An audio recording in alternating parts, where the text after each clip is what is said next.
I don't know why I didn't think to start recording earlier. I guess I was too busy doing my job. But here we're water testing, investigating a roof leak that we know is not the roof.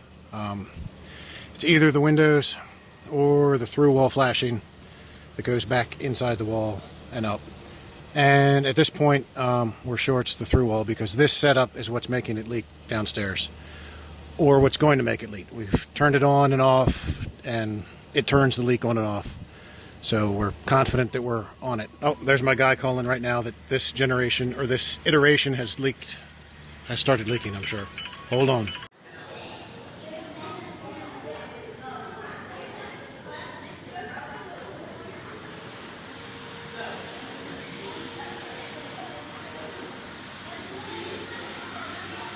So obviously when you water test, you need to be methodical. You need to start low, flood the roof for a while. I give every section about 20 minutes or so, and then work your way up the base flashing, and then do counter flashing and through wall. We did a haphazard test on this location before.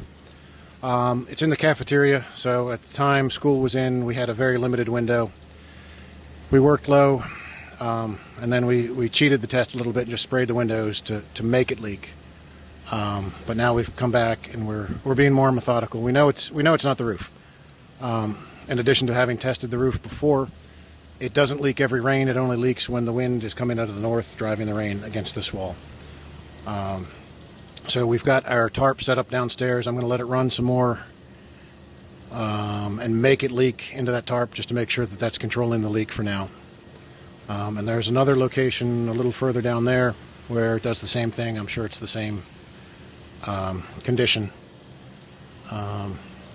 because behind this wall, which is not necessarily waterproof, there is possibly insulation, there's a cavity, and then there's the block, the cinder blocks, the masonry that actually is the building. This is basically just a veneer, and there is through wall flashing. You can see a little bit of it peeking through right there and there, which is a membrane. Sometimes it's metal, sometimes it's bituminous, sometimes it can be all kinds of stuff. But it's a layer of material that goes back to the block wall inside and turns up, so that any water that gets inside this wall, either because the brick is porous or it comes in around the windows, if it runs down the cinder block inside, it gets caught by the through wall and it comes out either down here or through these weep holes. Unfortunately, if there is any imperfection in the through wall, it's needed, it's going to leak, and there are often imperfections. So this roof leak, we're confident, is the wall. It's going to be hard to fix. It could be where it has this little stair step action, but then the other leak out that way, it's all straight. So I don't know. I do know it's not the roof.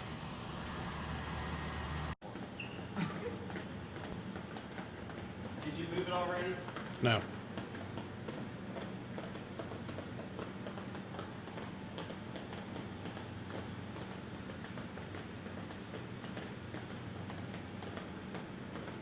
Did you want to go up here and do anything? This setup makes it leak inside pretty good. This has given us no leaks.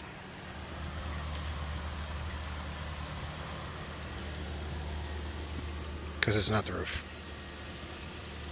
Well, I can't stop it, but I can redirect it. So right now, I've got the hose pouring out right on the roof, and the drips have all but stopped. Because like I said, it's not a roof leak.